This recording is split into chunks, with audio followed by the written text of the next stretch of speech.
Scopiton, c'est un festival dédié aux cultures électroniques et aux musiques actuelles qui se déroule en septembre depuis maintenant, c'est sa 17e édition. Aujourd'hui, on est au Château des Ducs de Bretagne, donc à Nantes évidemment. On est dans la cour du château dans laquelle on a installé un dôme, alors un dôme immersif. C'est lié à un projet, un partenariat avec la SAT, donc la Société des Arts Technologiques de Montréal, qui a monté une tournée européenne pour diffuser des performances, des œuvres qui prennent lieu dans des dômes immersifs.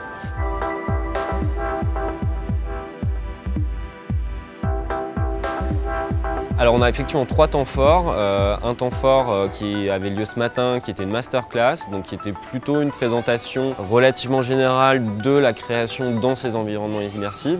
Ce dôme-là, il est 12 mètres de diamètre avec 3 projecteurs à l'intérieur qui couvrent l'intérieur. Il y a un écran de projection. Puis les images sont superimposées et blendées pour faire une image uniforme sur l'intérieur du dôme.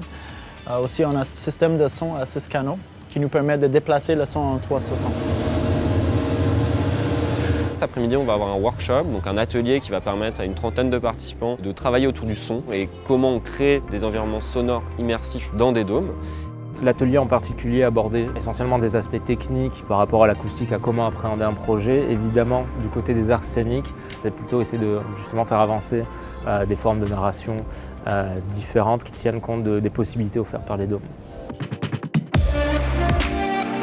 Et enfin, en fin de journée, on aura une performance qui va permettre de voir concrètement ce qu'il est possible de faire quand on est artiste à l'intérieur d'un dôme de ce type-là.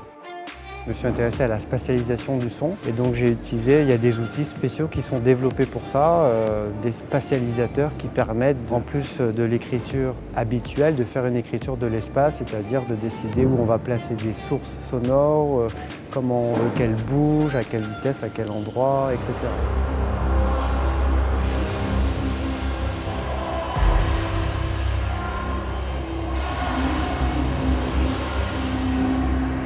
Aujourd'hui, ce qui nous intéressait, c'était, via ce partenariat avec les Culture Experience Day, de pouvoir approfondir un peu les réflexions créatives qu'il peut y avoir quand on travaille sur ce genre de dispositif, mais aussi les outils, les différentes possibilités de création qui sont quand même encore assez peu utilisées dans le champ de la création aujourd'hui.